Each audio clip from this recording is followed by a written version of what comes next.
சாஸ்திரம் அப்படின்னு பார்த்தேன்னா எது எதுக்கு கடைபிடிக்கணும் அப்படின்னா, ஒரு ஆற்றுல உட்காண்டிருக்கேள்,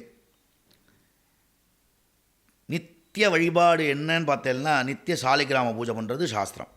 ஒரு பிராமணனாக பிறந்துட்டாலும் அப்ராமணனாக இருந்தாலும் அவ ஆற்றுல ஒரு பூஜைன்னு ஒன்று இருக்கும். ஒரு சின்ன பிள்ளையாருக்கு எடுத்து ஒரு அபிஷேகத்தை பண்ணி ஆராதனை பண்ணிட்டு தான் நம்ம ஆற்றோட்டே கிளம்பணும்.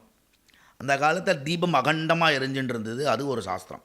அகண்டம்னா அந்த காலத்தில் பித்தளை கூட கிடையாது, மண் விளக்குலேயே நல்லா ஆழமாக இருக்கும், விளக்கை ஏற்றி வச்சுடுறது. அந்த காலத்தில் பிராமணர்களும் விவசாயம் பண்ணிட்டு இருந்தா. பிராமணர்களும் அவளுக்கும் நிலபலம் இருந்தது, சொத்துகள் இருந்தது, வீடு வசதிகள்லாம் இருந்தது, நிலபலங்கள்லாம் இருந்தது. இந்த விளக்கானப்பட்டது திரிய மட்டும்தான் மாற்றணும், தீபத்தை அணைக்கப்படாது. இதுதான் சாஸ்திரம், இது சாஸ்திரம்.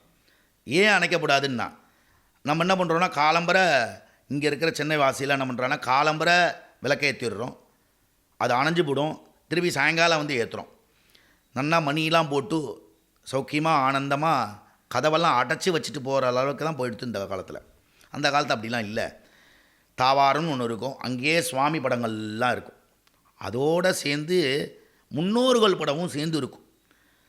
இந்த முன்னோர்கள் படமும் சேர்ந்து வச்சுக்கிறக்கூடிய இடமும் தான் சுவாமி ரூமாக இருந்தது.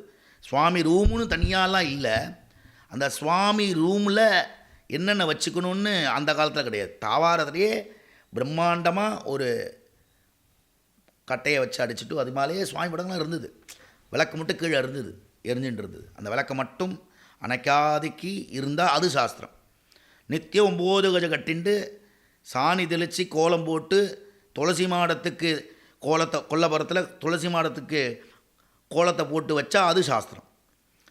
நித்தியம் சாணத்தை பண்ணிவிட்டு 9 கஜ கட்டிக்கிறீங்களோ இல்லையோ, சாணத்தை பண்ணிவிட்டு நமஸ்காரம் பண்ணாமல் ஒரு ஆற்றை விட்டு வெளியில் போகாமல் போயிட்டேன்னா அது சாஸ்திரத்தை மீறினத்துக்கு வேண்டிய ஒரு பலன்.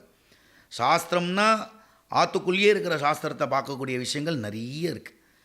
இந்த விளக்கே ஏற்றிட்டோம் அப்படின்னா எப்படி அணையாமல் பார்த்துக்கணும்னு சொன்னனோ அதே மாதிரி பிராமணர்கள்லாம் 9 கஜ கட்டின்ட்டுலாம். நார்மல் பீப்புள் எல்லோரும் நீங்கள் சுடிதாரை போட்டுக்கிறேல், அந்த நைட்டி போட்டுக்கிறேல், புடவை கட்டிக்கிறேல், அதெல்லாம் விட்டுருங்க. நீங்கள் குளிக்கணும், சாணத்தை பண்ணிவிட்டு அதுக்கப்புறமா உள்ளுக்குள்ளே போயிட்டு ஒரே ஒரு வஸ்து தான், சாணியை தெளிக்கிறீங்களோ இல்லையோ கோலத்தை போடுங்க. தினமும் ஜலம் தெளித்து வாசலில் கோலம் போடுறீங்களோ இல்லையோ, சுவாமி ரூமில் பழகிட்டேல் அப்படின்னா வாசலில் கோலம் போட தோணும். ஸ்டிக்கரை பிச்சு போட்டுருவேல், வாசலில் இருக்கிற ஸ்டிக்கர்லாம் கோலம் ஸ்டிக்கர்லாம் போட்டுருக்கேன் இல்லையா, அதெல்லாம் பிச்சு போட்டுட்டு கோலம் போடணும்னு தோணும். அது சாஸ்திரம். நம்மளாம் என்ன பண்ணுறோன்னா சாஸ்திரத்தில் பிரம்மச்சரியத்துக்கு சாஸ்திரமே கிடையாது. என்னென்னா அவன் பல்ல தேக்காமையாக கூட வாயை கோப்பளிச்சுட்டு சந்தியாவம் பண்ணலான்னு சாஸ்திரம் சொல்லியிருக்கு. சந்தியாவந்தனம் பண்ணணும், அவன் நித்திய கர்மாவை பண்ணணுன்னா என்ன பண்ணணுன்னா உஷத்காலத்தில் எழுந்துக்கணும், 3:45 மணிக்கு எழுந்துக்கணும், 4:30லேருந்து 5 மணிக்குள்ளே சந்தியாவந்தம் பண்ணிடணும், சூரிய உதயம் இன்னும் டைம் பார்த்துட்டு சமிதாதானம் பண்ணணும். பிரம்ம யஜ்யம்னு ஒன்று உண்டு. என்னென்னா முதல் நாள் படித்த வேதத்தை மறுநாள் காலம்பரை நம்ம நிற்று பண்ணுற வேண்டிய விஷயங்கள், அப்போ தான் மத்தியானம் வாத்தியார்கிட்ட போய் ஒப்பிக்க முடியும். அது சாஸ்திரம். ஸ்ரீகாலானப்பட்டவெல்லாம் அப்போல்லாம் துளசி மாட ஸ்லோகம்னு ஒன்று இருந்தது. நிறைய ஸ்லோகங்கள் இருக்குது, துளசி மாட ஸ்லோகம்னு. அந்த ஸ்லோகத்தெல்லாம் பாட்டிமார்கள்லாம் சொல்லி கொடுத்துருந்தா. மெயினாக எல்லோரும் கந்த சஷ்டி கவச்சமானப்பட்டது எல்லார் ஆற்றுலேயும் முழிச்சுட்டு இருந்தது. இன்றைக்கி தான் முருகர் பிரவாகமாக எல்லார் வீட்லேயும் இருக்கார், எல்லார் முதுகுலையும் இருக்கார், எல்லார் கையிலையும் இருக்கார், எல்லார் காருக்கு டேஷ்போர்ட்லேயும் இருக்கார் இல்லையா முருகர். அந்த காலத்துலேயே முருகர் எப்படி வழிபட்டான்னா சாஸ்திராது உத்தமஹா. என்னென்னா முதல்ல தன் ஆற்றுல சாஸ்திரத்தை கொண்டாடுங்க, பிராமணனாக இருக்கட்டும் அப்ராமணனாக இருக்கட்டும். முதல்ல சாஸ்திரம் எப்படி இருக்கணும்னா நம்ம முதல்ல சாணம் பண்ணணும், நம்ம முதல்ல வாயை கொப்பளிக்கணும், நம்ம முதல்ல பல்ல தேய்க்கணும், நம்ம புதுசாக ஒரு உடையை போட்டுட்டு தான் போயிட்டு சுவாமிக்கு பூஜை பண்ணணும்லாம் இல்லை. ஆற்றுல ஒரு துண்டை கட்டிட்டு புருஷாலாம் துண்டை கட்டிட்டு ஈரத்தோடு வந்து பண்ண காலம்லாம் இருந்தது. ஈரத்தோடு பண்ண வேண்டாம். இப்போ இருக்கிற ஒரு காலத்தில் சாணத்தை பண்ணிவிட்டு விளக்கே ஏற்றிட்டு ஒரு டம்ளர் சாதத்தை வச்சு சுவாமிகிட்ட வச்சுட்டே இல்லைனா சுவாமி எப்படி எடுத்துக்க போகிறது கிடையாது. சுவாமி நைவேத்தியம் பண்ணணுமே தவிர சாஸ்திரத்துக்கு அதுவுமே என்ன சாஸ்திரத்தில் ஒரு அங்கமாக இருக்குது. நைவேத்தியம் ஏன் பண்ணணுன்னா நீ சாப்பிட்றதுக்கு முன்னாடி அந்த சாதத்தமானப்பட்டதை சுவாமிக்கு காமிச்சிட்டாது சாப்பிட்றாங்கிறான். சாஸ்திராக உத்தமஹா கிரகா சாஸ்திரா. முதல்ல கிரகத்தில் இருக்கக்கூடிய சாஸ்திரத்தை கற்றுக்கணும். என்ன சாஸ்திரம்னா இவ்வளோ நேரம் சொன்னது அதுதான். சாணம் பண்ணணும், வாயை கொப்பளிக்கணும், பல்லு தேய்க்கிறதோ இல்லையோ எல்லாருக்குமே சொல்கிறேன். பல்லு தேய்க்கிறதுங்க இப்போ தான் ப்ரெஷ்ஷு பேஸ்ட்லாம் வந்தது. அப்போல்லாம் செங்கல் தூள் தான் பாடசாலையில் இருக்கிறது. கறித்தூள் செங்கல் தூள் தான் நம்ம பயன்படுத்தி பண்ணிட்டு இருந்தோம். அதெல்லாம் போய் பேஸ்ட்டாக வந்துடுத்து. தன்னோட வாய் ருசிக்காக என்ன கலரோ என்ன ஒரு ருசிக்காக வேண்டிய விஷயங்கள்லாம் வந்துடுத்து. அதெல்லாம் போக எல்லா வசதியும் இருந்தாலும் எவன் ஒருவன் சாஸ்திரத்தை கடைப்பிடிக்கிறானோ இல்லையோ தன் தாயார் தகப்பனாரை மதிக்கணுமா. 9 கஜம் கட்டிக்கணும்னு சாஸ்திரம். அதை யாரும் கடைப்பிடிக்கிறதில்ல. சின்ன பாலகன் இருந்தானா பாலகன் பிரம்மச்சரியத்தில் இருக்கிறச்ச இந்த முட்டிக்கு கீழே துண்டு கட்டின்ட்டு தான் இருக்கணும் பிரம்மச்சரியத்தில். ஸ்ரீ அந்த கன்னியா குழந்தை பாவாடை சட்டை போட்டுக்கணும்னு சாஸ்திரம். இதெல்லாம் சாஸ்திரத்தில் உள்கொண்டு வர்றது.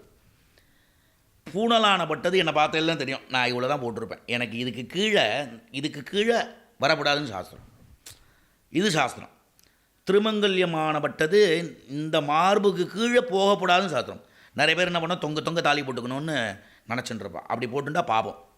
சாஸ்திரத்தில் வருமானு கேட்டேன்னா அது வராது. பிரம்மச்சரியமாக இருக்கட்டும் கிரகசாஸ்திரமாக இருக்கட்டும் பூணலானப்பட்டது இந்த இடுப்புக்கு மேலே தான் இருக்கணும், பைத்தங்காய் போட்டுண்டு. அதே மாதிரி திருமங்கல்யமாக இருக்கட்டும் இந்த திருமங்கல்ய சரடாக இருக்கட்டும் இந்த மார்புக்கு கீழே போகப்படாதுன்னு சாஸ்திரம். கையில் கண்ணாடி வளையல் போட்டுக்கணும்னு சாஸ்திரம். நெத்தியில் குங்குமம் இட்டுண்டே அழியாமல் இருக்கணும்னு சாஸ்திரம். மூஞ்சை எப்படி காலம்பரை கிளம்பி நெத்தியில் குங்குமம் வச்சாச்சுன்னா சாயங்காலம் 6 மணிக்கு முன்னாடி தான் மூஞ்சி அலம்பிண்டு தலை வாரிண்டு நெத்தி கட்டுக்கணும்னு சாஸ்திரம். நம்ம என்ன பண்ணுறோன்னா நெத்தியில் இருக்கே போருமே நினச்சிக்கூடாது. அதான் அவ்வளவும் சாஸ்திரத்துக்கு அப்பாற்பட்ட போயிடும். சாஸ்திரம் இல்லை அது. அதே மாதிரி ஆற்றுக்குள்ளே வரும்போது காலை அலம்பிண்டு வரணும், அதுவும் ஒரு சாஸ்திரம். ஏன் காலை அலம்பிண்டு வரணும்னு சொன்னான்னா எதையாவது மிதிச்சுட்டு வரணும், அதெல்லாம் இல்லை. வெளியில் போயிட்டேன்னா ஆற்றை விட்டு வெளியில் போயிட்டேன்னா அனாச்சாரமாக போய்டுறது. பரான்னம் சாப்பிட்டா என்ன ஒரு தோஷமோ, பரான்னம்னா வெளியில் போய் சாப்பிட்டா என்ன தோஷமோ, டீயோ காஃபியோ எல்லாத்துக்கும் பிராயச்சது இருக்குது. ஆனால் அந்த பிராயச்சது இருக்குங்கிறதுனால அதை பண்ணக்கூடாது. வெளியில் போயிட்டு பரான்னம் சாப்பிட்டா என்ன பாபமோ அந்த பாபம் வெளியில் போயிட்டு காலலம்பாக சேர்ந்துட்டுரும். அது சாஸ்திரம்.